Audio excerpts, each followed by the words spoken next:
الرحمن الرحیم۔ اللہ کی ذات خالق ہے، اللہ مالک ہے، اللہ رازق ہے۔ جو کچھ کرتا ہے اللہ پاک خود کرتا ہے، کرنے میں کسی کا محتاج نہیں۔ آج ہماری ویڈیو بنانے کا مقصد یہی ہے کہ انسان پہ جب حالات آتے ہیں، انسان پریشان ہو جاتا ہے تو اس کا ذہن ادھر ادھر جاتا ہے کہ ہم پہ کسی نے جادو تو نہیں کروا دیا، یا ہم پر کسی نے تعویذ گھنٹا تو نہیں کروا دیا۔ تو آج ہم آپ کو اس کے علامات بتائیں گے اور اس کا علاج بھی بتائیں گے انشاءاللہ۔ شروع سے لے کر آخر تک جم کر ویڈیو کو دیکھیں، انشاءاللہ آپ کو بہت فائدہ ہوگا اس سے۔ کالا جادو ایک منفی اور خطرناک عمل ہے جس کا مقصد کسی کو نقصان پہنچانا ہوتا ہے۔ یہ مختلف طریقوں سے بہت زیادہ نقصان پہنچا سکتا ہے۔ اس کے نقصانات کے طریقے انشاءاللہ ہم ابھی آپ کو بتاتے ہیں۔ صحت کا مسائل پیدا ہو سکتے ہیں۔ کالا جادو کرنے سے انسان کی جسمانی حالت خراب ہو سکتی ہے، مثلا اچانک شدید بیماری، کمزوری یا ایسی بیماریاں جن کا علاج مشکل ہو۔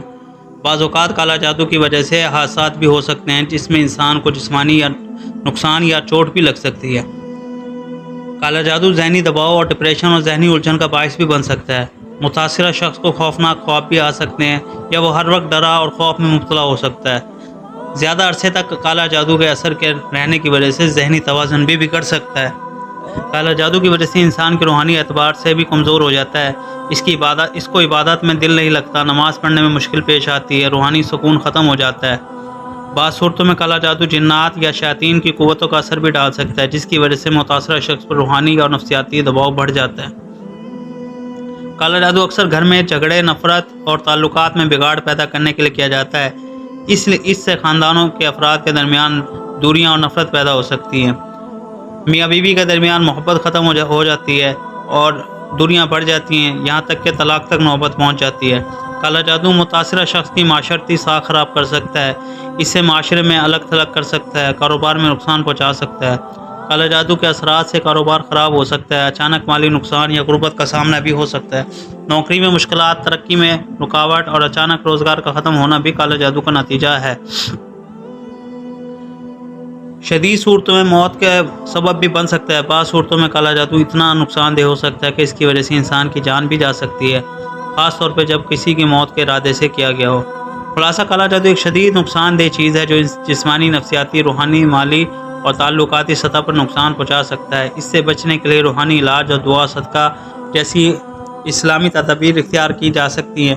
اسلامی تعلیمات کے مطابق کالا جادو ایک حقیقی چیز ہے، اس کا اثر کسی پر بھی ہو سکتا ہے، لیکن یہ بھی ایک اہم چیز ہے کہ ہر چیز کا اللہ تعالیٰ کے حکم کے تحت ہوتی ہے۔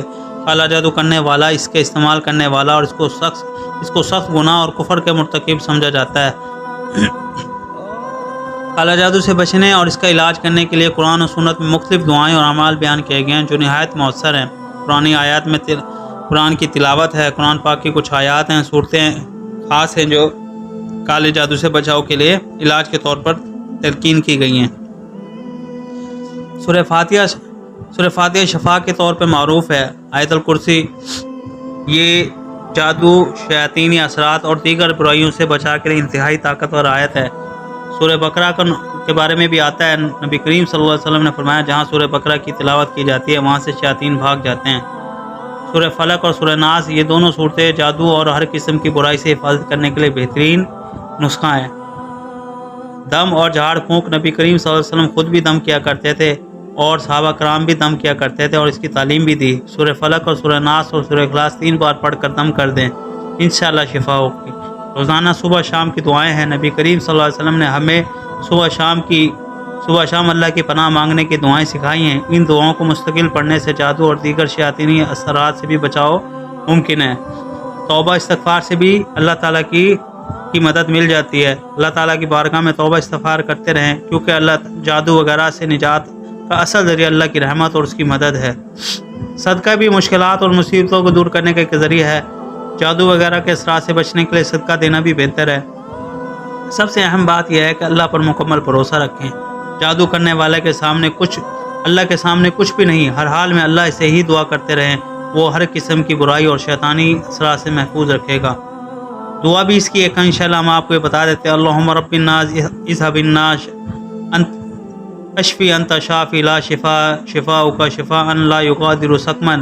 ترجمہ، اے لوگوں کے رب، تکلیف کو دور کر دے، شفا عطا فرما دے، تو ہی شفا دینے والا ہے۔ ایسی شفا فرما جو بیماری کو بالکل ختم کر دے۔